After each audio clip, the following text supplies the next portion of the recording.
Hi, everyone. Welcome to Inside the Chrysalis. So our goal for the podcast in general is to introduce and discuss psychological concepts in the context of the real world. But today we're doing this pre-recording video conference as a preseason special feature. So we gathered a group of social and health psychology experts to weigh in on the COVID pandemic and how it impacts society, drawn from our research, what we've read about, and our own experience. So I'm Dr. Michelle Quist. I'm an assistant teaching professor at Penn State. With me on the call today, I have our original pod squad that you've seen introduced on Facebook. And then I also have a couple of guest researchers. So we have a grand total here of 6 contributors. So we're going to go through and introduce everyone. So let's start up here at the top. Hey, Dr. Mai-Ly Steers. Hi, I'm Dr. Mai-Ly Steers, and I am an assistant professor at Duquesne University in the School of Nursing. And basically, my research has to do with social media and health influences. And specifically, I study how college students' alcohol-related posts relates to their norms and can possibly overinflate their norms, and then can lead to them drinking and experiencing more alcohol-related problems. Oh, awesome. Well, that you're here, not about the alcohol-related problems, but welcome, Mai-Ly, and thanks for joining us today. And then right next to you up here at the top, I have Dr. Ben Porter. Hi, Ben. Hi. So I'm an assistant research professor at Mississippi State University. My research covers a pretty broad topic of military health. Really we cover a lot of the same things that you get in general health, but with a lot of very specific exposures and things like that. Fantastic. Welcome, Ben. All right. And then we have Dr. Jenn Bryan. Hi, everybody. My name is Dr. Jennifer Bryan. I am in mental health education at the VA, and I'm an assistant professor at Baylor College of Medicine. Welcome, Jenn. All right, Chelsea. Hi, everybody. I am an assistant professor at Rowan University and an applied social psychologist. So my work looks at norms and writing-based interventions to curb problematic alcohol use in college students. Fantastic. And I should have introduced your full title. It's Dr. Chelsea Young, just in case you want anybody to think that I brought a non-doctor onto the call. Yeah. All right. And then finally, we have Dr. Angie Leroy. Hi, I'm Dr. Angie Leroy. I'm a researcher at Rice University, and I study the mind-body connection, and specifically in the context of social loss and how it feels to particularly lose an attachment figure or people that we're close to. But I've also looked at social loss in other contexts as well. And I look at how our responses to the different types of loss influence us under the skin. Nice. All right. Welcome, Angie. Okay. I'm so glad that everybody's here today. As I said in the introduction, we're here to talk about the COVID pandemic.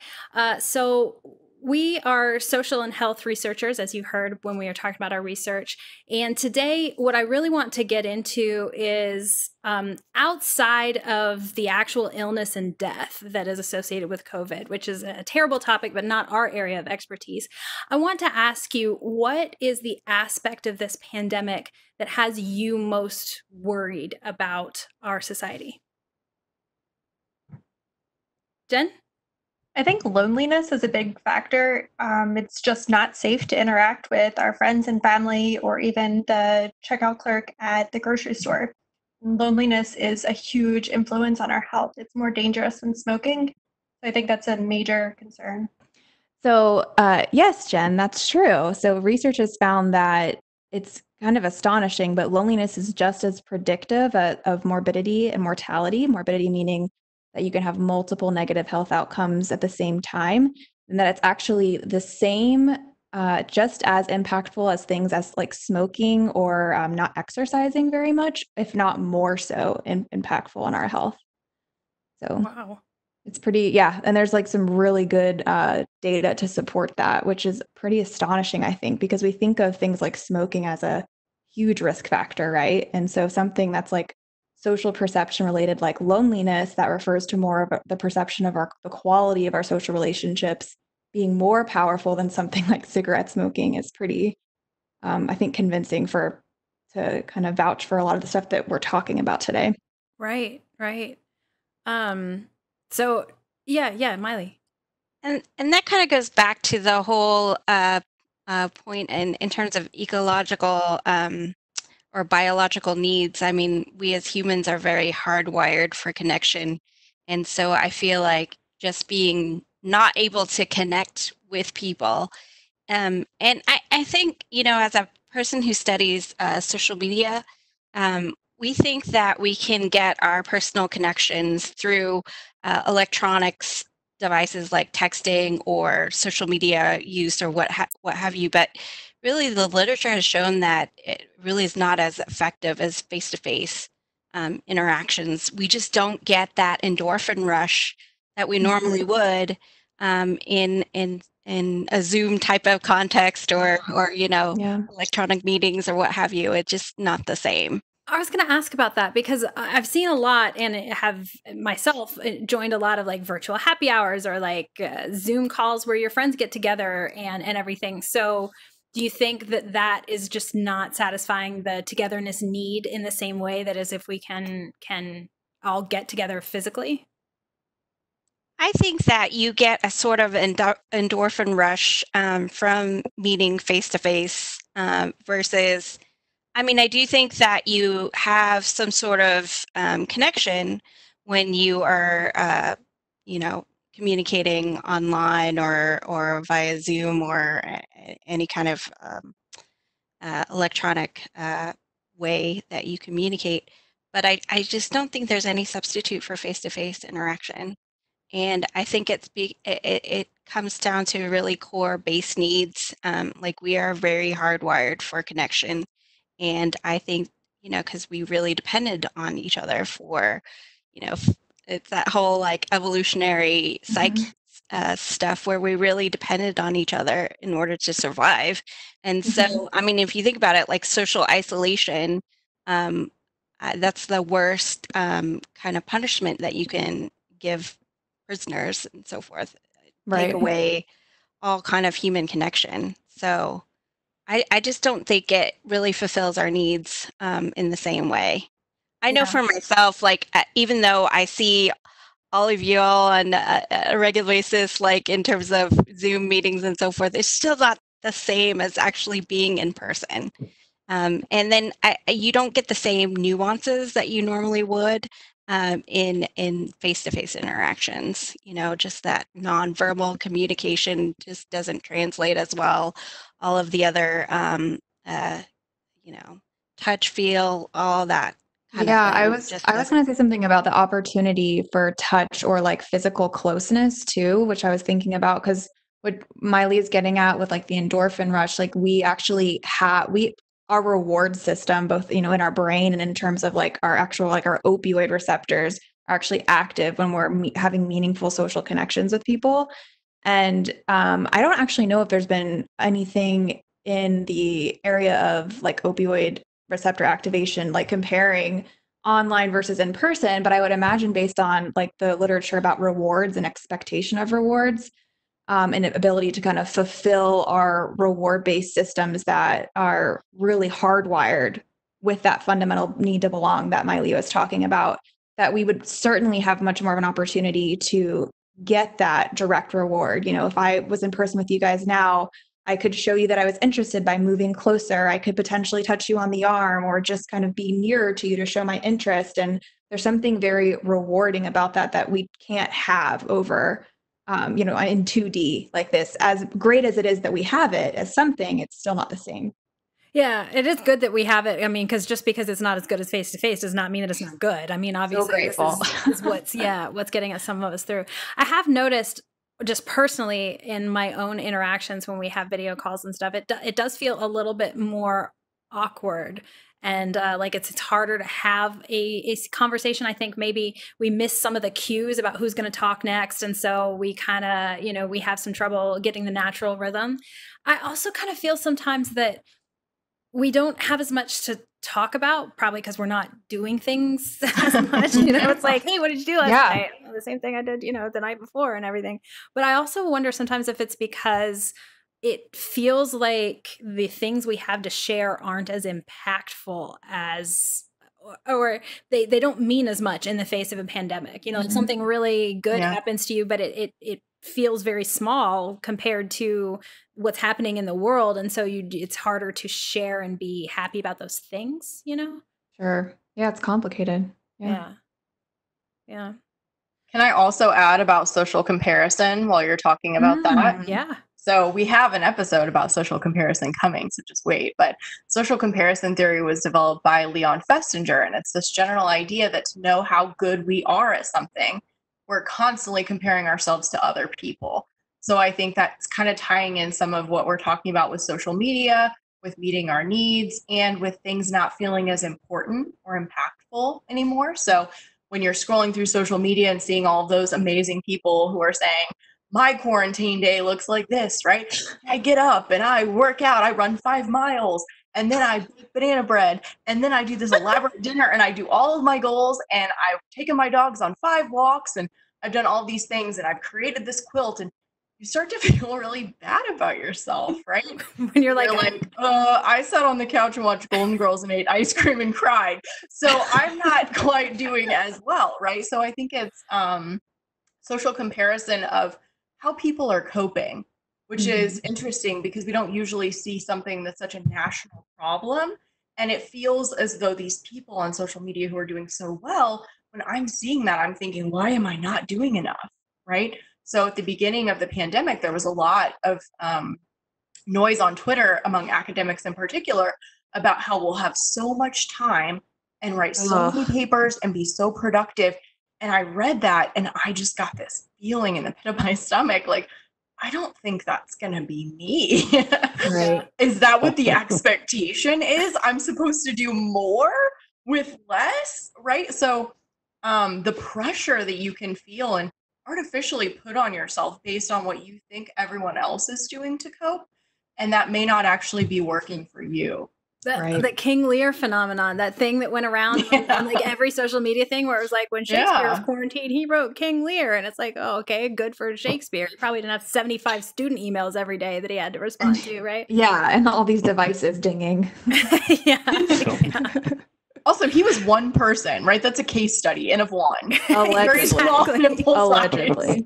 Yeah. Seriously. And what was his, well, I was going to say, what was his wife doing? I don't know. Was Shakespeare married? We're getting out of my depth here. All right. So loneliness. Yeah, Mai-Ly. The other thing that it kind of was brought to mind when you were talking about this, Chelsea, is like the reverse can also happen in terms of like a lot of people, I feel like, especially when they go on social media. I know my cousin definitely has experienced that, where she's constantly sharing all this bad news that's going on, and it's like this emotional contagion that is going on social media, where it's exacerbating all the anxiety that people are already feeling, and then people are sharing like, I'm doing really, really horribly, you know, this is just really taking a toll on my mental health, my physical health, like I can't get myself out of this hole. And I think a lot of people are also experiencing that, but also by communicating that can also lead to emotional contagion, where everybody else that's reading that also starts to feel that way as well.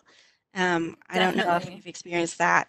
I've had to counsel several people, mostly a lot of people who don't quite yet understand that a research psychologist is not the same thing as a counseling and clinical psychologist. So they come to me for advice. But the advice that I feel comfortable giving out is to view the news once a day. Like once a day, sometimes that's, I mean, just in the morning or at night or whatever, but just like once a day, read the news, get caught up, and then just shut it down. Because if you're feeling yourself getting overwhelmed or in this negative spiral or something, reading the news is not going to help you. It's not helping anybody else either if you're in that negative headspace. Chelsea and I were just talking about that last week, where and we were looking up things that had to do with like natural disasters, and some of the articles that I was reading around 9/11 were that people actually experienced PTSD from watching people fall out of the towers and just seeing that replay over and over and over again on the media. And I almost feel like we're seeing that as well, where it's just like, somebody else that's really young died of COVID and you just kind of feel helpless and, Yeah. you know, like, oh man, I'm just waiting for myself to get it or my family members to get it. Like everybody's going to get it eventually or what have you, you know? Right. I'm Right. glad that Mai-Ly brought up the just post-traumatic stress in general, because that was what first came to mind when Michelle initially asked the question of like, what is your biggest widespread concern as a professional right now? And to me, it's the potential trauma that people are experiencing and it's different, I think, per person, per situation. And what I mean by trauma is anything that's like anything that feels or any moment that feels overwhelmingly terrifying and that you don't feel like you have the resources to cope with or overcome.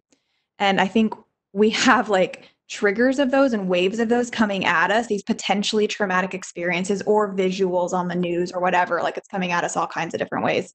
It's even coming at us probably in our house in quarantine with our relationships with others, which I think we're going to talk about, like with Ben here as a relationships researcher. But that's something I've been perpetually concerned about because people are in this heightened, prolonged sense of fear, which is actually why we did the special feature on Inside the Chrysalis with the guided safe place meditation, because there are ways we can try to like turn our fear response, tone it down a little bit. And that can actually prevent us from having long-term consequences like post-traumatic stress symptoms. But I think when we're in survival mode, it's really hard to know sometimes that's what's happening. And so that's a concern I have personally as a professional. However, on the flip side, I think if we can think about these potentially traumatic experiences or this upheaval we're feeling as kind of just an energy shift, because really trauma is really just this like surge of energy that's coming in our body and our brains, right? If we can find a way to use it and redirect it and express it, I think there can be some really awesome things that come of this individually and then collectively as a society. Yes, definitely. I want to come back to a little bit later. I want to come back to possible benefits that we might be able to see from this. Yeah, Ben. Oh, sorry. I just wanted to jump in while we were talking about trauma and kind of acute stress versus kind of this chronic post-traumatic stress that people might be experiencing. And I feel like it's important to kind of point out that with post-traumatic stress, that a lot of people who are exposed to traumatic events, generally the modal response is that most people do better. So I don't think that anybody needs to be feeling these stressful experiences and thinking that they're being doomed to kind of suffer this after effects and aftershocks for forever. But definitely be aware if that is happening, that there are effective treatments for stress and kind of prolonged stress that people might be experiencing. That is a really great point. I actually was curious. I was going to ask you, do you see, and this may be something you have experience with, it may not, I don't know. Do you see any parallels with like the health in the military that you see? Because if you're dealing with health factors in the military, then post-traumatic stress is a big part of that, right? Right. Yeah. And that's really where a lot of that research comes from. There's really two populations that people study post-traumatic stress disorder in. One is military exposed to combat, and then the other is in sexual assault cases. So those are the two groups. They do see similar pieces between the two, where over a period of months and years, generally everybody's acute response goes back to a normal piece as they process it. But a lot of people don't also. So not to minimize that as being any sort of personal failing or anything that's caused by the individual. Sure, that's a good point. But it's a note of hope that you don't have to feel like you're doomed, like you said, to this experience. But then also, it is a factor, and if you do find yourself going down that path, there is treatment, there's help available, and there's hope on both sides, I guess. Yeah. And I also want to note, and I'm thank you, Ben, for adding that, that it can sometimes be delayed. So we don't know what people's response is going to be to the pandemic, really. I mean, we've had other pandemics in history, but there weren't as many people like us really researching these types of things. However, I'm in Houston where we had Hurricane Harvey a few years ago. And so I dug into the research on natural disasters at the time. And I noticed that I think it was Hurricane Andrew, there's quite a few samples of people that went through Hurricane Andrew in the 90s who had didn't show post-traumatic stress symptoms right away or just after the hurricane, but they were started to appear 3 months later. And I wish I could remember the specific ones for people to look out for, but who knows in this context? We really don't. But my point is that just because when we do start going back to normal and the media or whoever else tells us that, oh, it's over, or whatever that means, for you, just keep in mind that your feelings still matter and that it might not, even when people aren't talking about mental health crisis anymore, you might still be in one, or you might find yourself in one later, and that's still valid, even if it's after the pandemic. Sure. And I mean, it might be triggered by an outbreak because, we've had outbreaks of diseases before and viruses, and we might have another one that turns out not to be a global pandemic. But as soon as we hear the word outbreak, we might, have this kind of triggered response. Okay. All right. So I've picked up when we've been talking about COVID and the pandemic, obviously the media, it's been coverage pretty much solely about coronavirus and everything. So a few major themes that I've picked up. Well, one specifically that I want to talk about is anxiety. And we talked about loneliness. We covered some post-traumatic stress, but I see a lot about anxiety and people experiencing anxiety and anxiety levels being spiked while this is happening. Does anybody have anything you want to share about why the pandemic might be sparking anxiety in people? I think it's the fear of the unknown. Right now, we just have no idea what's going to happen next. I mean, nobody could have anticipated this. We have yet to see the full economic repercussions of all of this going on. I mean, we have no idea how long this is going to have an effect on our economy, both locally and globally. It's sparking all sorts of unusual chain reaction events.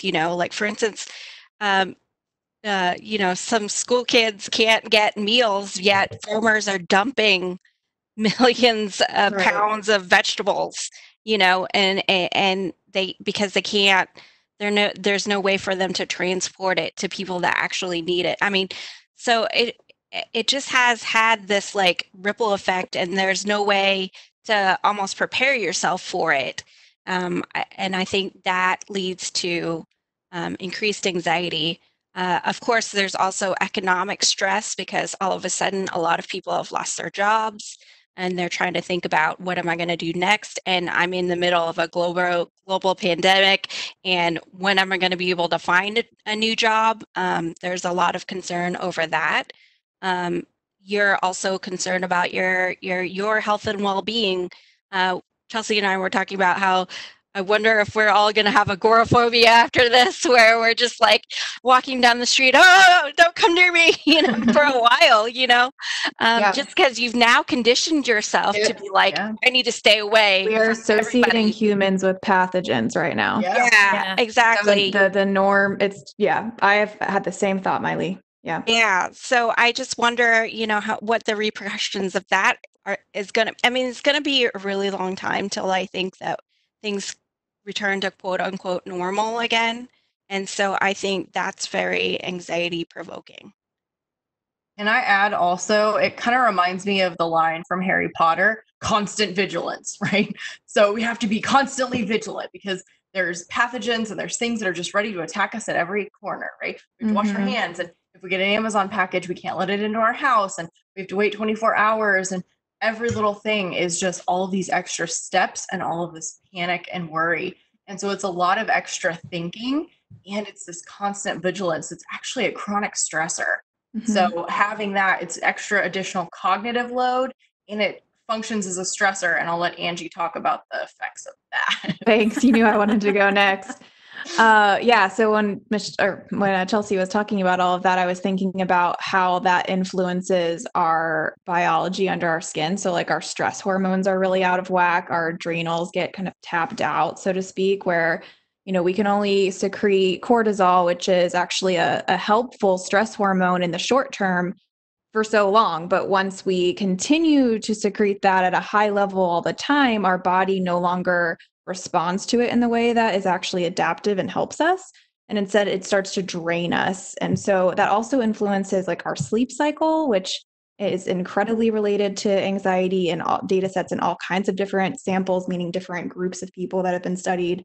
And so, I mean, one suggestion I've heard a lot is to try to keep a schedule to the extent that feels supportive for you and your family. Of course, flexibility is good too when you need it because everything's so, ever changing. But the ways that we can exercise, sleep, eat healthy, do things that are going to support our body in that hypervigilant, it's like overly threatened mode all of the time can help us try to kind of come back down to our natural baseline at the end of the day, get good sleep, and get refreshed every day. I wonder also if that's where some of the anxiety comes from too, is that, I mean, aside from the fact that, yeah, we're worried about the economy, we're worried about obviously people getting sick, we're worried about people dying, we're worried about all of these things. Also, I feel like just being thrown off of our routine, the fact that we can't do the things that we always do is anxiety provoking in and of itself, because it takes more cognitive resources when we're already under this cognitive load. And even setting a new routine, even if it's a routine that you like, or it's an easy routine and you're trying to do things that you like, it can be difficult just because it takes more resources and you just don't have any. You just feel sapped of resources. Mm-hmm. Yep. That also makes people more likely to give up. Sorry. So the kind of learned helplessness of, I can't do the littlest thing, right? So what happens if my internet connection is down or is spotty during one of my classes? What if Outlook doesn't work because it never does?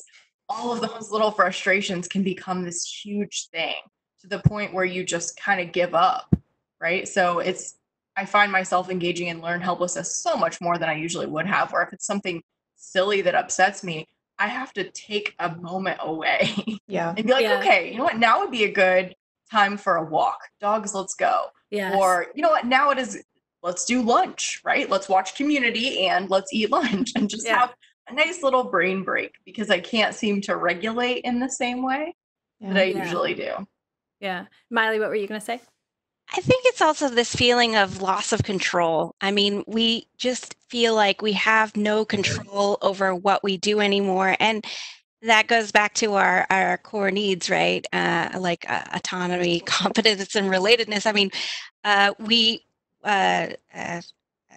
don't have those factors for the most part right now. I mean, we don't really have the autonomy to go and do whatever we want to do like we normally would.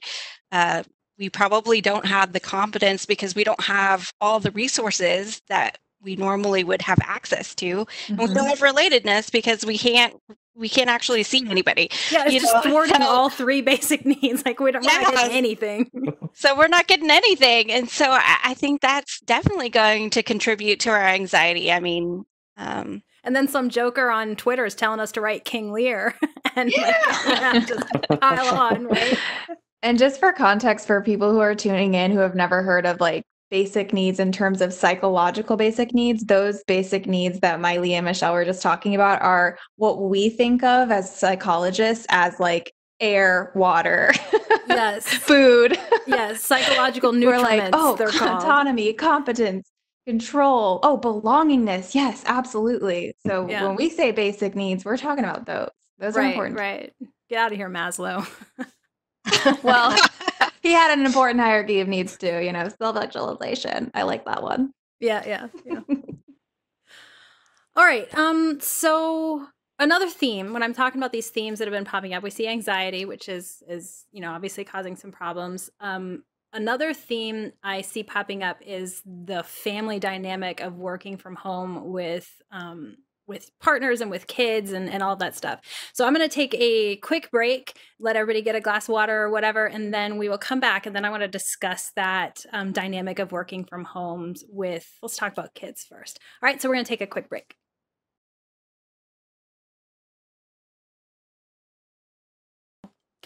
All right, so we're back and we're going to talk now about this theme of a family dynamic of people working from home, especially people with kids. And as the sole parent on this panel, Mai-Ly, talk to us about how it's been working with your kid. It's been a challenge for sure, especially since we weren't given any kind of notice. And then all of a sudden it's like, hey, your preschool is closed. And I think it really differs for people that have older kids.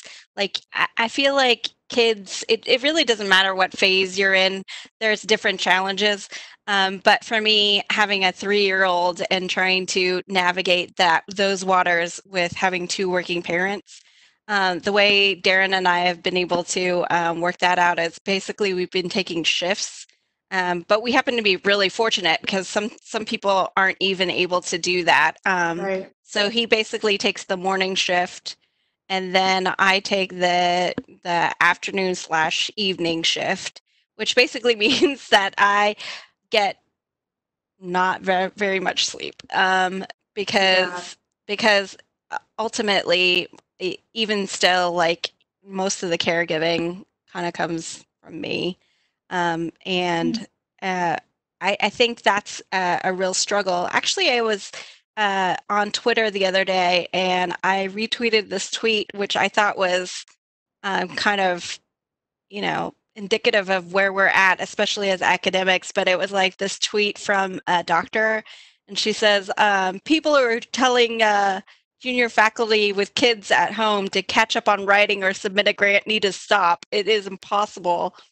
This is on average worse for women because they're more likely to have a partner who also works from home. And I think it just kind of exposes some of the inequities in our society as well. Especially, I mean, we are all in academia, which is a very hard profession to begin with. I mean, pretty much anytime you're trying to look for a job, it feels like the Hunger Games. But then you add So on top true. of that, this whole additional stress of, if you're a woman, you still have to be just as productive as your male counterparts who possibly their spouse is a stay-at-home parent, taking care of the young kids. So I mean, women in academia are more likely to have spouses that are also working. So whereas I feel like men in academia, that might not be as true. There's an article that came across my desk today, or my virtual desk, I guess it was email or something, but it said that early submission data from from journals says that the pandemic has impacted female academics not able to submit articles because they don't have time. They're busy taking care of the kids and whatever. So we're seeing this hit, and they're seeing it specifically for women and not for men. Yeah, and I see that for myself, where I'm staying up till 5, like 5 o'clock in the morning, trying to get my coursework done, getting like 3 hours of sleep, knowing that I'm going to have to wake up at 8 o'clock in the morning, take care of my daughter, so that my husband can also attend his meetings. And it's a real challenge. And then talk about the stress. I mean, you already experience stress as working parents. And then you add this additional stress. There's been a lot of news articles lately about how this has led to, definitely not in my case, but it has led to interpersonal violence. Right. And I can't even imagine, like, being in a situation where you have young kids, you're dealing with this really stressful situation, you lost your job, and then you're stuck in this relationship where you can't get out of it. I mean, on the flip side too, in line with what Mai-Ly was saying about this bringing up inequities for men too, like I feel like, so like I had a student that reached out to me a while ago that was male, and he was having what sounded to me like domestic abuse issues, and there was nowhere for me to send him in my county. I mean, I knew about women's resources, but there was nowhere for men. And I can imagine that even things that men are experiencing, that men honestly always experience on some level, but perhaps there's an inequity, an imbalance in how we treat it, or what resources they're given, or whether it's validated at all that it's even happening with them, is just being exacerbated now too, in the same kind of vein, but with the flip side of the gender role, I guess. Sure. And the expectation being different. So like going back to the childcare thing, we have a male colleague that was just speaking the other day about how he is talking to some female colleagues, and they are all on, I think, working on a grant together or a paper or something, and they were discussing how they have these things they want done, and he's like, I have to take care of my kid, I can't do those things. And he's met with this sort of digital blank stare to be like, what do you mean? Because they're not expecting that he is taking care of the kids. So it's kind of this flipped thing, like even when men are in that situation of they have to take care of the kids, not only can they not do it just like women can't do it, but they also have this expectation of people that they shouldn't have that problem. Mm-hmm. So it's kind of along the same lines as the domestic violence. Go ahead, Ben. Yeah, it almost feels like it's just exacerbated all of the issues that were already underlying. There were already more challenges on women than there were on men, particularly, I guess, on average, for what proportion of housework or what proportion of childcare was being done. But now it feels like the coronavirus kind of just expanded that. And there's always been kind of the same expectation that men don't have any childcare responsibilities and can't have any childcare responsibilities and need to focus on their job. But then this kind of just expanded that as well. And so it seems like it's just kind of widened the gaps that were already there. I think that's a really good point. Yeah, to widen the gaps that are already there. I like that. And Angie said that too, exacerbating these issues that we've always known to be a problem, but then we're just stress testing the entire structure and we're finding the weak points that we knew were there, but now are failing. Yeah, absolutely. I just want to touch on a light note as a person without kids. When I am in a Zoom meeting with colleagues who have young kids and they come and jump all over mommy, I think it is the most hilarious thing, and it makes my day a bit better. So I appreciate you, parents, and yeah. I have seen some of that too, just some social media stuff that's come across of like watching little kid run in and everything, and I do feel like a lot of people are extending grace in that situation to just understanding that kids are going to come bother you, and that's okay. You know, I mean, obviously it's not going to be in every industry. But I do see that, and I think appreciate that. And I think that that's something that we can all come together on, is this grace extending to people in those situations. So childcare is one thing, and having the child and doing your job. But another aspect of this that I think would be valuable to discuss is, what about the kids actually processing what's happening? I mean, because their routine has been upset as well, right? Like they are in the middle of this pandemic just like we are. And I think sometimes it's easy, especially for me as a person without kids, to kind of forget that this is some kind of formative influence. And when I think about the students that I'm teaching now that are college age and that were, during 9/11 were kind of young, and they had this formative thing that they went through, but kind of weren't at an adult level of processing at that place, but it had this impact growing up. So do you think we're going to see that with kids going through this now? I definitely see that with my child. I mean, she's only 3, but she does ask me all the time, like, why she can't go to school. And she tells me that she misses her friends, and it kind of breaks my heart. And it's very difficult for her to understand, even though I say to her, like, there's a virus out there, we're trying to keep you safe. One thing that I have been looking into, because I do know, as a psychologist, obviously, that this could be very impactful for her life, especially the fact that she's 3 years old. So your first memories really form around this age, is trying not to, being very careful with my words.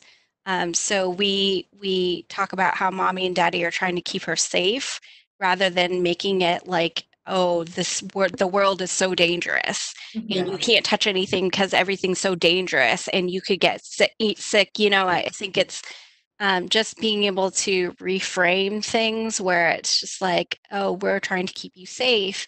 Mommy and daddy are trying to keep you safe. And so we want to make this more of a safe environment than a dangerous one, because I really feel like that could really influence her view of the world later on. especially considering that she can't really process a lot of these things. I mean, and kids pick up really bizarre phobias. I mean, like for instance, she's afraid of insects, like any kind of flying insect. If it comes near her, she just starts freaking out. And she recalls like when her best friend got bitten by ants. So she has this kind of like fear about insects and so forth. And I just know that at this stage, especially with her imagination really blooming, I really don't want to feed into that in any way, shape, or form. And so I just really am very cognizant about how I frame things. But also as a parent and a working parent, I think one of the biggest struggles for me is like having that push-pull kind of feeling where I feel like I need to get all these things done. And I feel like although some of the expectations have loosened, not really, I feel like it's like you just have to kind of the messages that you get are like, you just have to plow through it, just get through it, get it done, get through it. And for me, I feel like this push-pull, because if I really want to get things done, I'm going to have to sit my kid in front of the TV. I know as a psychologist, the detrimental effects of putting my kid in front of the TV and like having the electronic babysitter. So I really, really struggle when I have these crunch periods where I have to get things done, and I feel a lot of mom guilt for putting her in front of the TV for hours. Like my husband and I have really made a very conscious effort where she doesn't watch very much TV other than at night where we watch a movie together. But then there are these times where there's just no way. We have back to back to back to back meetings. I just can't. But I just feel such guilt surrounding that. I have to admit, I don't have kids, but I do teach development, social and personality development. So I teach pretty much every semester. I walk my students through the personality development and emotional development and the stages of and all of that stuff. And so I get very frustrated when I have friends who are parents on Facebook or social media who are talking about their struggles. And then invariably there is some comment person who's just like, well, your kid just doesn't know how to behave, or like, you should just do this, or your kid should understand this. And I get very frustrated on behalf of the parent because I'm just like, you don't just stop, right? This is not the place for you to be critiquing parenting. This is not the place for that. It's like, this is a place for validation and support, not a place for any of that mess. So just, you're hearing it now, right here. Any parents who are listening to this, you're doing a great job. Just keep doing what you're doing. Do your best. And anybody who tries to tell you differently, just stop listening to that. And what Mai-Ly is explaining, like that sounds really hard. You're talking about, basically, I don't want to sound hopeless because I'm sure you can, we are psychologists. We know how to do operant conditioning like all over again, but it would be really hard. I know if I were a parent to have worked so hard on something like a core value, like, okay, I don't want my child in front of screens all day. And I work on this for the first 3 years of their life. And we're a team with my partner about it. And like, that takes a lot of discipline and commitment from you too, as a parent. And now you're like out of control and just have to like throw out this thing that you highly have valued and committed yourself to. Like, that's got to feel like a loss too. It does, for Does sure. it? Yeah. Yeah. I was just wondering. That's how I was feeling like very vicariously through you. And also you wonder about the long-term impacts. I mean, because all these studies are coming out, for instance, like that if you put a child in front of the screen, they actually have less gray matter in their brain. I mean, it's really, really disturbing. And the fact that, they don't have those, the connections within their brains that they normally would, because even though a lot of parents are like, oh, I'm going to put my kid in front of the TV, it's an educational program. It's no substitute for actually interacting with your child. And so, I think it's fine to have screen time where you're interacting as a family and you're having a conversation about it. But I think it can be a danger when you just leave your child in front of the TV for hours on end. I mean, it can lead to language delays, all sorts of things. Sure, but that's like best case scenario. And when you in a perfect world, or right when everything's running how it's supposed to, then yeah, you limit screen time. Whereas now we are not in this perfect world, and so people kind of have to do what they have to do. So that creates that tension, or that point of anxiety, like we've been talking about, of how far can I give and not experience those negative effects. Right. And I want to throw out too that we're talking, and this is not at all to take away from your personal experience, Mai-Ly, because everyone has their own personal experience that matters. But we are all talking about this like on a Zoom call with these resources to self-quarantine at homes, meaning like we have homes. We're talking about the context of like if you and your partner are both like working from home, for example, or even maybe you're working from home.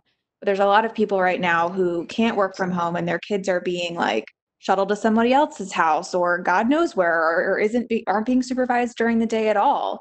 And so I think we have to think about the kids too. Oh, is she right there? What a timely intervention. I know. Not perfect. Well. All right, and we're back. We had a little bit of a reshuffle here. Mai-Ly had to go down so her little one could go to sleep. So she's in a different spot, and it shifted all the videos around. So here we're back. And Angie, I want to come back to you because you were saying some things about how the context of how we're discussing this and how other people have different contexts. So please go ahead with that. Well, yeah, I just wanted to make the point of, what we're talking about is important, certainly. And I think there's a lot of people that are experiencing what we've been talking about in the context of like their own home, and because they're working from home with their children or with their relationship partner and so forth. But I think it's also important for us to think about, especially thinking about children more broadly, how this is going to impact them, particularly for those who don't have these resources. We're having this conversation over WebEx, for example. And so we have, resources to do that. We have Wi-Fi, we have computers, we are privileged, right? Having this conversation. And that doesn't mean that you should feel bad for being stressed if you're privileged, because we all have our own source of stress. And in my opinion, they all matter. They certainly matter based on data. Your perceived stress certainly impacts you under the skin, and it crosses all kinds of boundaries, including socioeconomic status, income level, and so forth. But if we think about, a parent who isn't able to stay home with their child because they are an essential worker, for example, what is their child doing all day? What are they thinking about their child doing all day? How is that influencing the family dynamic? And so, fortunately and unfortunately, we aren't one of those demographic, but I would like us to at least just acknowledge that is happening in some form for people that we're not capturing here. So I think we should think about that. I think that's a really great point. And there are likely people who might be listening to this who are saying, I just wish I could be that person who is in their situation. And we certainly acknowledge that. And and wish the best. I mean, I wish there was something we could do, some kind of resources we could offer there as well. But yeah, definitely. Hopefully at some point we can, once things, I feel like with that whole like big energy upheaval we were talking about, I think it's going to start balancing out, right? And the new normal is going to come about, and there are being more resources created for people in need. But we have to keep doing that in order to really, keep helping more and more people. We have to react to this big shift in the energy, shift in, the demands of us in our different roles as parents, as teachers, as, whatever it is that we do with our life and for society. And I think that we have to kind of buck up, so to speak. Absolutely, because we were talking about stress testing the system and how we found these weaknesses that we knew were there and now have become points of failure. And so it's our job to fix those points of failure. I mean, we have to address those now because they're so glaringly obvious. Yes, Mai-Ly. So being in a nursing school is really brought, being a psychologist in a nursing school is a really unusual place to be. But it really, some of the topics that we discuss are very different from what I'm used to. For instance, like when we were talking in our last faculty meeting, we were talking about how families who have a nurse or even two nurses as primary caregivers within the family, how are they coping, and what are they doing to protect their families too? So some of the nurses had discussed how they are basically quarantining themselves from their family. Some nurses have mentioned that they've actually they'll go to their friends' houses where it's just the two of them, and they go in shifts, and they come up with a plan so that they can stay away from their families, so that their families are safe, or families creating different environments so they still go to the same home, but the father comes in a different route in the house. Yeah, just has like a safe room or something. Yeah, has a safe room, which is really kind of heartbreaking too, because you're already going through this really stressful event as a healthcare worker, and then you can't even share that with your family. I mean, Right. I can't even imagine what that's like, or the fact that that that you may not be able to, if you're separating yourself from your family, in order to keep them safe, knowing that this may be the last time that you see your family member, because people are basically dying, and you're not allowed to see them when they die. And that just must be such a stressful thing to go through. Absolutely. Absolutely. Yeah. Before we move on from kids, Mai-Ly, you had said that you wanted to talk about kids acting out in this situation. Do you want to touch on that real fast? Yeah, so I know with my daughter, she's 3, and obviously she can't express herself in many ways, or maybe the manifestation of her expressing herself means that she's more obstinate or difficult, or has a lot of temper tantrums and so forth. And it's been challenging because obviously her parents are both stressed as well. But I think one thing that I've been able to kind of keep in the back of my mind is like knowing that she has no other way of communicating her stress. She has no other way of like kind of having a reaction to having everything that she has known so far taken away from her at a moment's notice. I mean, Right. she didn't get to say goodbye to her friends. I mean, she didn't get to say goodbye to her teachers. Some of her teachers are furloughed. I don't know if they're even going to come back. So just having that really ripped away for her has really probably been very unsettling for her. And as a result, she has had these temper tantrums, which are really, really difficult to deal with when you're already stressed. But then also, she can be moody. So for instance, we went and visited a friend before this whole crisis began. And all of a sudden, she started breaking down in tears over this argument she had with this friend, like before the crisis began. And I'm like, it was a fight over rings.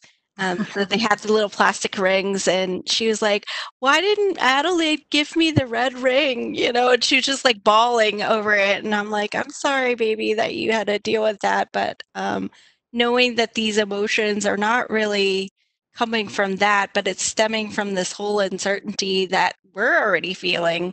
But then she has no other way to express that. And then also not having that regular routine that we normally have. Kids thrive on routine. And of course, we've tried to make it as normal as possible for her. But just not having that whole regular routine where you wake up in the morning and you get dressed, and having that predictability, I think, has also increased her obstinance to going to bed.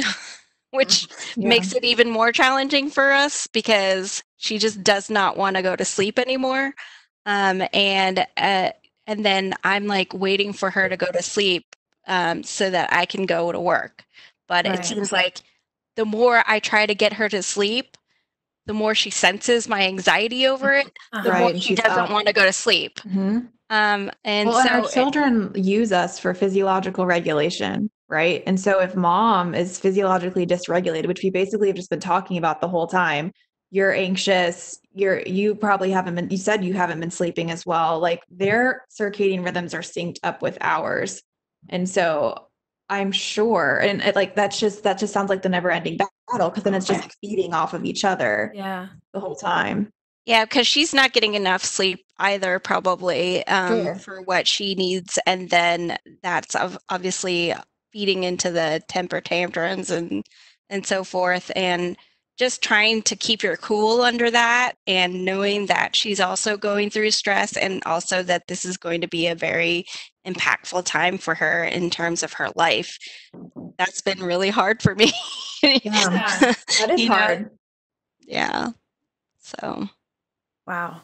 So moving on from kids, but staying in the same house, let's talk about relationships under the pandemic. So I've been seeing a lot of news stories or jokes, really memes, come across social media talking about the COVID baby boom and the COVID divorce boom. You know, how this impact is going to have the 24-hour with your spouses or partners or roommates or parents, siblings, all of that stuff, relationships.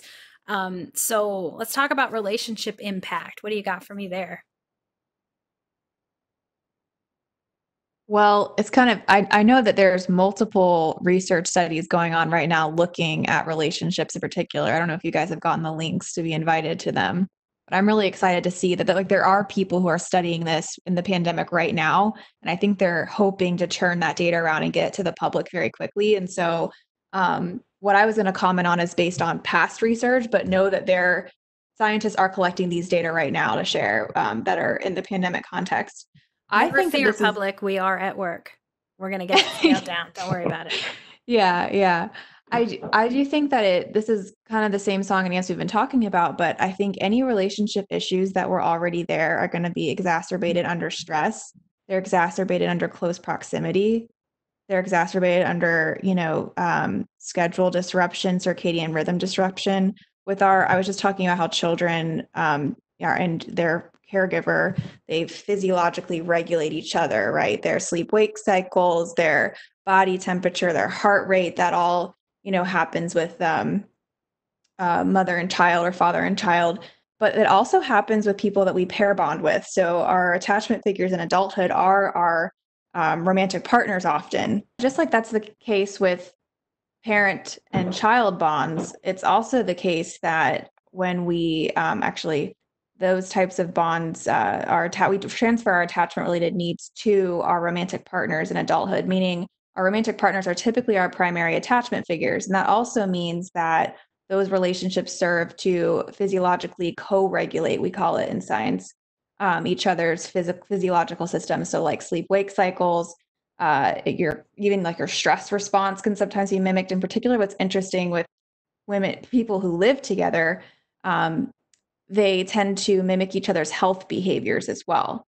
And so I think that in the context of quarantine or social distancing, where you're going to be with your partner potentially for a long period of time, that whole like social mimicry that can happen, that can also happen with health behaviors or bad relationship, habits can kind of be serving us for better or for worse, depending on how you look at it. I would love to hop into the health behaviors bit, please. So that's what I study, right? So largely alcohol use, but also physical activity and its relationship to alcohol use. And my partner is a big time exerciser. He goes to the gym multiple times a week. He goes for runs. He was playing soccer, all of these things. And I am hoping that it rubs off on me. So he and another friend and I have joined this group where we challenge each other to go on 3 runs a week. And so I think that has been good for keeping up accountability. And then on a less personal note, alcohol use amongst partners. Yeah. So that is another important thing. So as people are feeling this anxiety, this helplessness, they're not sure how to cope with these emotions that they haven't experienced before, they find that they don't have the resources to do so, they're more likely to turn to substances. So I very much expect that people will be using more substances over this time as they're kind of relying on those to cope. And that's especially problematic because people who drink to cope and regulate their negative emotions, whether that's anxiety, whether that's depression, whether that's just a bad mood, they tend to have the most alcohol-related problems. So they're the ones who are getting into fights with their partners, they're the ones who are missing deadlines, they're the ones who are having hangovers, right? So physical symptoms, work-related symptoms, relationship symptoms, all of the above. So that's something that I'm going to be monitoring closely is how have people's drinking related habits and exercise and other health behaviors changed during this period? Yeah, that's definitely another theme that I see is the quarantine snacks. There's been a lot of the eating related stuff, people having to be less active and but still eating more and having to cook more. I swear in the last week, I feel like I've cooked like 1,000 meals. How did we eat before the quarantine? Like, where did our food come from? Because I feel like I didn't cook this much. Like it's bizarre. It's some kind of magic trick happening. I have a magic dishwasher. It's just always full, and I don't know where these dishes come from, but they're there. So my husband might be playing a trick on me. My dishwasher's name is Tori, and he's really great at his job. That's hilarious. So what else? What about relationships? What could be causing some stressors here? I feel like part of it might be this latent anxiety that everybody is dealing with fewer resources anyway, so that's going to make us more short-tempered and everything. But Ben, you had your hand up. What were you going to say? Oh, yeah. I mean, kind of related to that, one thing that I've been noticing kind of in my own life, I've been thinking about a lot, is just it feels like there's a lot more opportunities for miscommunication between partners or couples or roommates or literally anybody who's stuck together because you're having so many more interactions with a person over a given time. And that, in addition to that, everybody's really stressed. Everybody's juggling a lot of things cognitively. So while someone else may think that you're focused on what they're saying, you might be not paying as much attention to it as you should, or vice versa. You might be paying a lot of attention to it and they might not be kind of focused on it as much. So I feel like there's a lot more opportunity for miscommunications to happen that can kind of create problems by themselves. I think also expectations. So because we're quarantined with maybe one or a few other people, we're expecting them to take on the burden of all of our needs, right? I need you to do this for me and this for me, and I need you to be the world to me because you are the only person I can be with right now. And I think that that's a lot of pressure, and we're going to be let down by those expectations, and that could lead to conflict as well. Yes. I noticed an article the other day also about how one of the most common reasons that couples are fighting, particularly couples who are like that sandwich generation where they have kids, but they also have older parents, or maybe they're caring for them or live near them, is this argument about social distancing and how and when and what to do to keep the older people safe. And that's become a big issue for families because this is something that they've never had to deal with before. And so they're having to create, new norms. And then, of course, those norms change when risks change. And that I think there can be a lot of disagreements within relationships regarding those kinds of boundaries.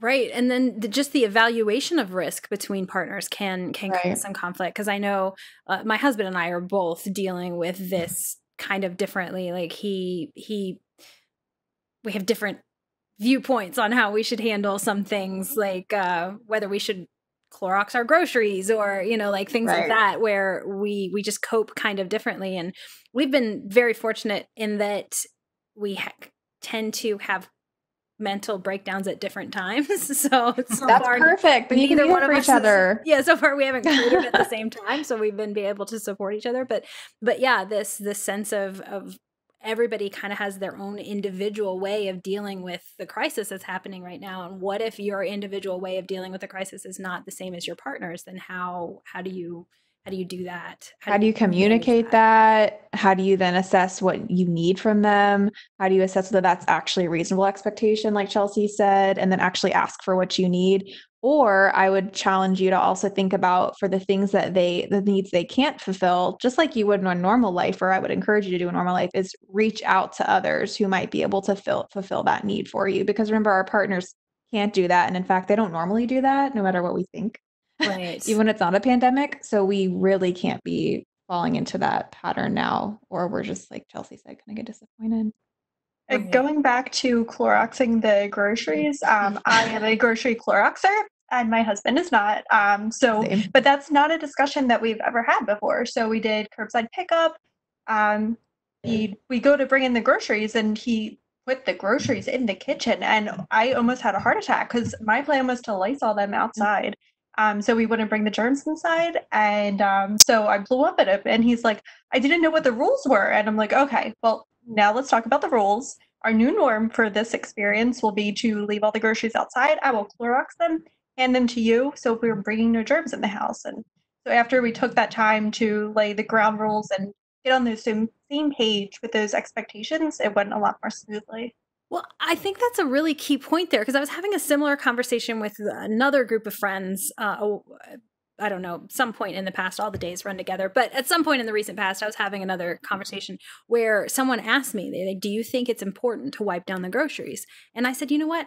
I don't, but Brad does. And the fact that Brad thinks it's important means that I help him. When the groceries come, we wipe down the groceries together because the point is that he feels more comfortable when we do, and I am willing to do something that makes him feel more comfortable. So I think that is a framework that we all should keep in mind when we're dealing with our partners. It's not just about, well, we should do this because I think it makes sense or because, I have evaluated this risk, but also to give your partners their own feelings as well. And sometimes it's about maintaining their health just as much as it being right or evaluating the objectively evaluating the facts of the situation. And I'm sure there are ways that he does the same thing for me where he will, I know for a fact there is because I've bought so much yarn in the past few weeks because I meditate by crocheting and like every day, not every day, but a bunch of days we get a new box of yarn. He's like, oh, well, is that more yarn? Yes, that is more yarn. So yeah, obviously he would not be buying this much yarn. But, he does that because he knows that it's something that I need. And so I think, I feel like thinking about it in terms of meeting each other's needs was more important than thinking about it in terms of objectively evaluating this situation and what it calls for, Yeah. I have a funny example if I can share. So last weekend before, I started to just get incredibly restless. And my restlessness was me looking through all these like Pinterest ideas for home design. And I was convinced that we needed a new couch. I said, babe, let's sell the couch. Let's get a new couch. We'll change up our living room. It'll be great. And I think I scared him because I was like showing him I was like, oh, look at all these changes we can make. And then I decided, okay, you know what? It doesn't make sense to do that. We're in an apartment. We're eventually going to move into a house. Please. So let's just wait. Let's hold off on that. My couch isn't that old. It's still nice. I love it. So instead, I stripped off all of the pillow covers, all of the couch cushions, washed them. It took many loads to do this. Got them out of the washer, put them in the dryer, got them out of the dryer, defuzzed them, vacuumed the whole thing. Febreze, this is a 2-day process of cleaning the couch. And I'm pretty sure he was just over there like, do I call someone? What, is she okay? And he would ask me, he's like, are you okay? So what was that for you? Did you just need some closure? Like, did you need to feel like it was refreshed and so you could move on? Like a spring cleaning or just like... Sure. Not that there has to be a reason right now. I just was wondering. Curious. Well, yeah. And then I've been thinking about all the ways to redo my space, right? How can I best utilize this? So yeah. All Mai-Ly, that. What were you going to say, Mai-Ly? For me, so my husband has Addison's disease, which makes him more prone towards having the disease, getting COVID and then like being really affected by it. And so for me, I've had to really think very hard and carefully about like what I'm doing and being very cognizant that like my what if I go out to the grocery store or what have you, like I could potentially, even though I might not get sick, like the potential that he could get sick is really kind of weighs on my mind. And so like we've been trying to stretch all of our grocery runs as much as possible. So it's like, oh, can we make it 2 weeks without going to the grocery store and things like that, but just like having to think about all of that. And then, when you're in close proximity with your partner and you see them all the time, and then there's this added burden and there's these expectations, like, hey, can you please take care of the kid so I can get through this meeting or whatever? I think one of the things that we kind of forget about is to actually give appreciation and like it be like telling your partner thank you for all the little things that they do. And so I think for me, I've been trying to kind of ramp that part up just because, we're in such close proximity of each other and seeing each other every day. And then we have a kid and kid's not sleeping and all that stuff, and just trying to make it a pleasant environment, I think as much as I can. A really good thing to point out is to extend that gratitude, and even just think about gratitude, like think about the things that you're thankful for about your partner and everything. And the other thing that comes to mind is this when you talk about the close proximity and the continual proximity is the need for space. Because like I am a person that needs my solo time. Like there's time I need to like get away, whereas my husband would happily be in my presence 24 hours a day. And I think there's this feeling that we interpret this need to be alone as I don't want to be around you because of you. And it's like, no, it's not because of you. It's because that's just me. That's the way I am. And so this need to be alone versus need to be together is not reflective of how committed I am to this relationship or how much I love you or anything like that. It's just we have these different needs, about being together. So I feel like all of this has been in context really of healthy relationships. We're talking about how we can serve each other's needs. But I do feel like it's important to acknowledge what we were talking about earlier, that this can be especially burdensome for unhealthy relationships, people who are going through the violence, domestic violence issues, and just people who have strife in their relationships. So I think this, like we talked about, this can be just this sense of exacerbating these problems that are already there, and having that latent stress can just cause us to have less resources to deal with those issues. So I think that's going to be an issue for some people as well. Okay, so let's actually shift to a happy note now. I want to ask, do you think there are any good things that are coming out of this period of social isolation or this pandemic? So talk to me about good things, happy things. Yeah, Chelsea. Dogs are getting adopted at record rate. Shelters are totally clear. Amazing. It's amazing. Yes, so amazing. That is it fantastic. Is possible. We are all, everybody on this call, I can state confidently, we are all positive proponents of pet ownership. We think that pets are amazing, and so we're very happy about the dog adoption epidemic. Yes, there's the fur babies over there. Absolutely. So yeah, that's a happy thing for sure. Yeah, everybody gets to experience the joy of dog ownership. I also feel like, oh, sorry. No, I was just going to broaden it. It's not just dogs, pets in general. We got a rabbit owner here on the call. We got a horse owner here on the call. Represent a cat. Yeah, and the cat. So represent the whole ownership. Barnyard. Yeah, we got it all. So yeah, Angie, what were you going to say?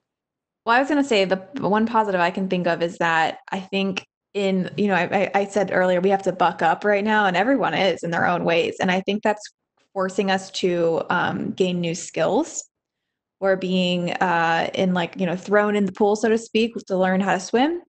And that feels really hard, like when you're having to learn all of a sudden, right? But then you come out of it having this new skill that you never knew that you had. We're also learning how to communicate differently with each other. And sure, although it's not as fulfilling on some of these basic fundamental psychological needs we talked about, I think this is going to change the way we work in the workplace. It's going to change the way we communicate in our relationships.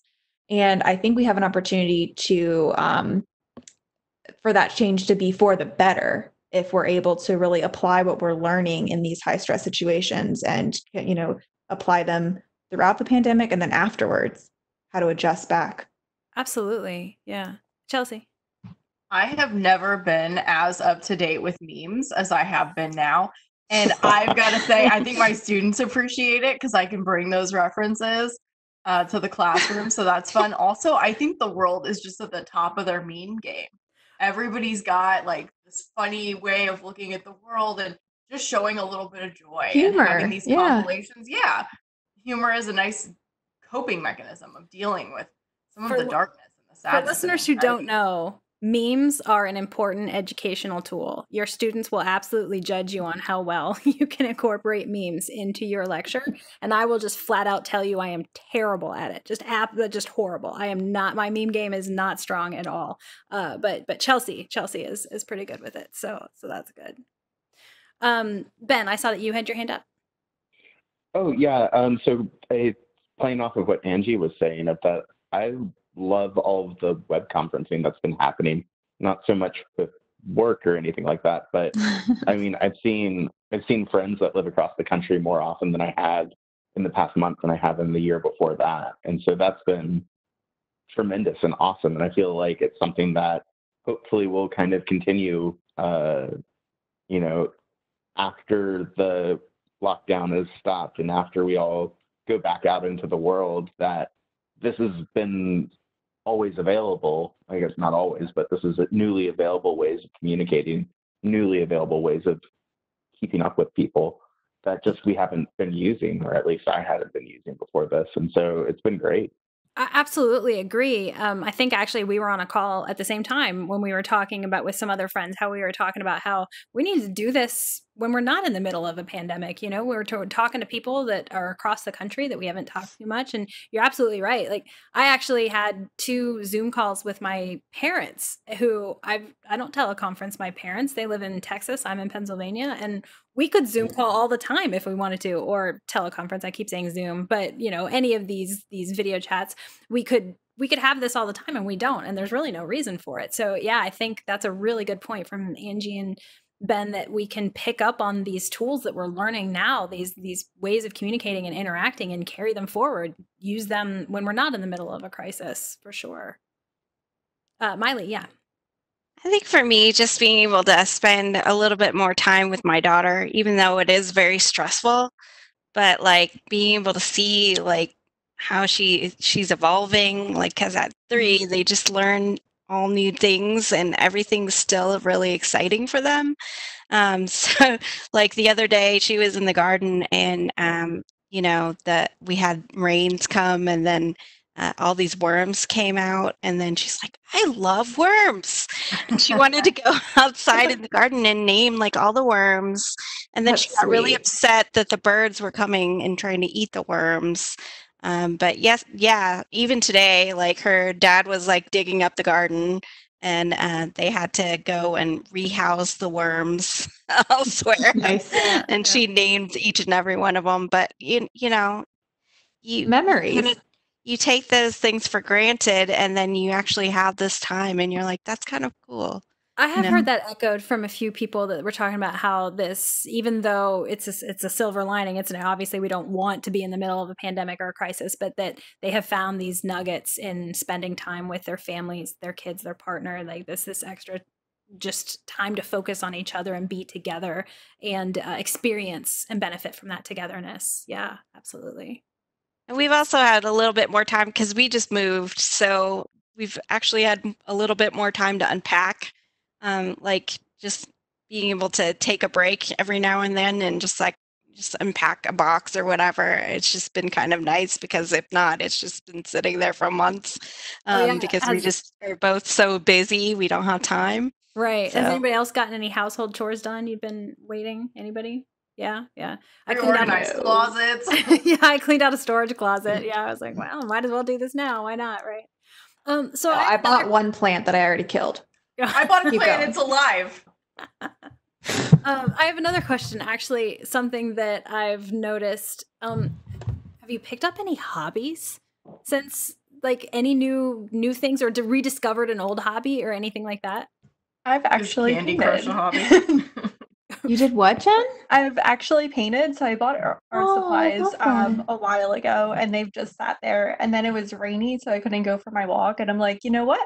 I'm gonna paint. And typically my stuff comes out pretty awful. Like I at a wine and paint night with Chelsea, I did such a terrible job that I was crying, laughing, how hysterically bad it was. And like the professor comes over and he's like, "We can fix it." I'm like, "No, no, no." The professor, she says, at the wine and paint place.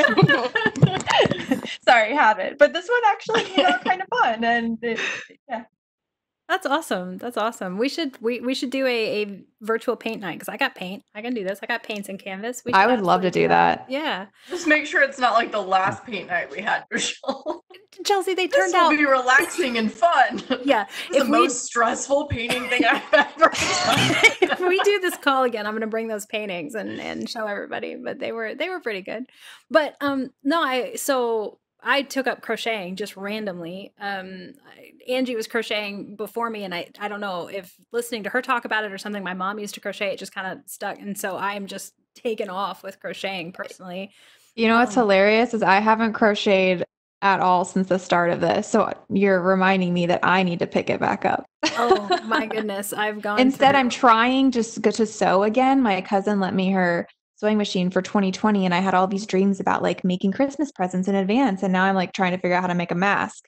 I was like, this is not how I thought I would use this, but yeah. And am I learning the new hobby? No, I'm not. I still haven't figured out how to rethread the bobbin, but I keep reaching out to my very talented family members who are good at crafts, and it's been an opportunity to connect with them. So again, there's like other positive things, even with the barriers to the new hobbies. Yeah. My husband, he used to be in a metal band, a long time ago. Like they went on tour and everything. So sweet. And since he stopped doing that, he was doing music for a while, and then since we've been together, he kind of stopped for a while doing music. And music is such a big part of his identity, and I think sometimes we fall out of the habit of doing those things when we get busy going to work and the pressures of life, and sometimes we have hobbies that take a lot out of us that we feel like it's hard to reserve the energy to do. And now that we have this time at home, he's picked up the music again, and I've noticed the change in him of him having this creative outlet, and I found that to be really super positive. And I'm very excited about this because my other project, the Chrysalis project, a big part of that is hobbies, about how finding our interests that aren't gross national product related, that we're not actually trying to get money or for some purpose other than the things that we actually just really love to do. And I feel like this is maybe a time that people are rediscovering things that they really love to do, that they didn't have time for before. Yeah. So I think that's my main benefit kind of takeaway. A few of our keywords on this podcast, we often use the words pause, reflect, grow, connect. And I think that pause, like we have a built-in pause right now. And it's a crazy pause, right? Like there's like all chaos in the pause, but that's kind of how life is, right? There's like all of this messiness. But I think that if we take the opportunity to reflect and then potentially connect when needed, that we have like the potential for a lot of growth. Yeah, I think that's good. And I also think that it's impossible really for us to pause everything at once. So some of our things are paused and some of them aren't, but maybe in the pause, the pieces that are paused, we do have this time to reflect, and then that can help us grow. Absolutely. Absolutely. All right. So I want to just, as we're wrapping up, get everybody's kind of final thoughts. If there's anything you would like everyone to understand, or specifically if you have any advice, what would you tell people who are struggling right now with the pandemic or with anxiety or any of the things we've talked about? What kind of advice would you give them? I want to hear from all of you. What do you think? I would say be kind to yourself. Like this situation sucks. You're not going to be top of your productivity game. You're not going to be perfect. You're human. And just be kind to yourself. Think about what you would say to your best friend, and say that to yourself because this is hard. And yeah. Awesome. Be kind to yourself. I like that. Talk to yourself as you would talk to your best friend. I think that's a good strategy. All right, who's next? Chelsea. Mai-Ly, do you want to go? I think find out what restores you. So whether it's a hobby or something else, for me, it's reading and walking my dogs in the afternoon, especially if I can take them to the dog park. I'll just sit on the bench for a minute and do a little like grounding meditation of what do I smell? What do I hear? What do I see? What do I feel? Using my senses to really get me back in the moment, instead of maybe in my head where some of the bad things are happening. So having that sort of grounding moment and taking yourself out of some of those thought spirals and just being active, even if it's little bits at a time. I think all of that really helps with sleeping and being able to regulate and restore myself. So find out what restores you. Find a grounding meditation kind of practice, whether it could be praying, it could be meditation, it could be mindfulness exercise, but something that brings you out of your own head and centers you, I guess. And then also stay active. Yeah, I think activity is a big part too. Keep it moving for sure. Absolutely. Ben, what did you have? Oh, I was just going to say, Jenn took mine. I was going to say self-compassion too, because I was the only one who hasn't taken up a new hobby over this, I think. And probably so. But I guess to riff off of that, I think that having compassion for the person that you're there with, whether they're your kid, your partner, your roommate, is probably also really important right now, just in the same way that you would want that you're forgiving yourself for different things and for lapses and for not kind of meeting whatever bar you have for yourself. Also make sure that you're giving everyone else that same latitude too. I like that. So not just self-compassion, but compassion for others as well, because everybody else, they're handling it their own way. They're doing the best they can. And we need to give them the kind of latitude to cope in the ways that they can. Awesome. Mai-Ly, what do you got? I think for me, it's just learning to live in the moment rather than wishing that I was doing and being more productive and achieving more and kind of going along with what Jenn was saying and like having self-compassion, but also just like living in the moment and letting go of the expectations that I had previously, knowing that eventually I'll get back to where I was and all my goals, and hopefully I'll be able to achieve them. But just kind of knowing in this moment I can't and it's okay. And then also finding gratitude in some way every day, like even just being outside and seeing birds and enjoying the sunshine. Here it's kind of comes and goes, but just being able to have that kind of like sense of gratitude every day, or have some moment of gratitude or expressing gratitude even to like my partner, my husband, for thank you for cooking dinner, or thank you for taking care of my of the kid while I was in a meeting or whatever. Just having those moments. I think that's an excellent point. There's so much research that talks about the effects of gratitude and how much it gives back to us just when we feel it. So yeah, absolutely. Finding gratitude. I think I like that a lot for sure. And then, like you said, living in the moment, accepting this moment for what it is and what it can do for us, and letting go of, I wish this was different, and just accepting what's happening now. I like that. Angie. So I was thinking about this saying that I often say to my students when I'm trying to teach about tolerance. And I actually am typically teaching it in terms of understanding like people from different backgrounds, different sexualities, different race, ethnicities, just people who have different lives than you essentially, is I often say we can be understanding of things we don't understand, even if we don't understand them, right? And I feel like right now I've been using that a lot where I'm like, I hate that there's not better testing right now. And there's all of these people and things I can think of that I could blame it on, right? Because I'm angry. But let me just try to be understanding of the situation and think about all of the factors that these people are trying to tackle at one time. And knowing as a scientist what we do in our science and how long it takes and how much work it is and how tedious it is, and kind of perspective taking, even though I don't totally understand, because I don't know what that's like, right? Or I don't know what these government officials are actually experiencing on a daily basis, but it's super easy to be mad at them. And so just trying to be understanding, even if we aren't quite sure what's going on or aren't quite sure if we really understand. I think there's a difference there. So, and then that includes being understanding of yourself too. So just like you guys were saying, self-compassion, and I like that. You can saying it's okay. You can be understanding even when you don't understand. I'm totally gonna steal that. Yeah, I like that. Yeah, you can be understanding of things, even if we. I think I usually say we can be understanding of things that we don't understand. Yeah, I like that. Good deal. Well, you guys took all the good answers. So I think mine is going to be, you should listen to social psychologists because they have really good advice.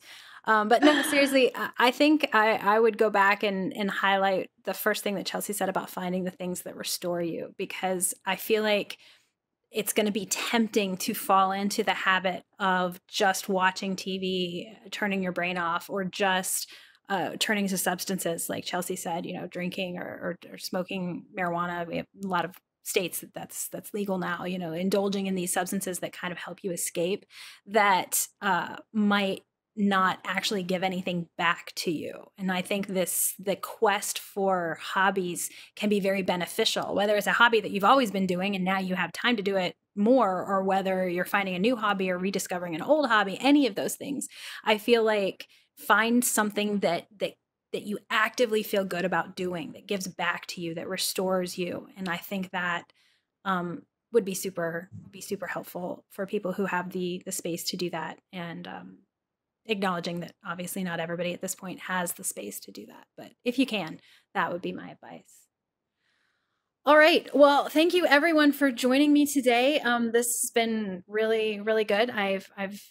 This is our first video conference for the podcast, and I think it was really great. It was nice seeing everybody's faces.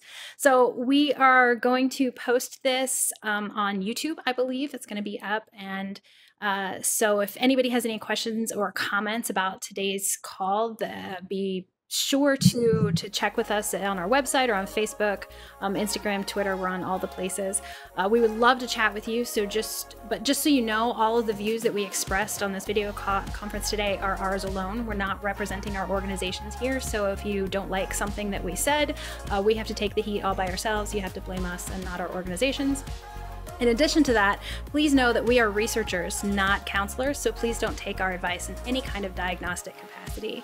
Special thanks to our editor and producer, Travis Woodley, and to everyone who recommends us or leaves us a rating. And please, as soon as we launch in just over, 10 days now, hop over to your podcast place and sign up for Inside the Chrysalis and listen to our podcasts.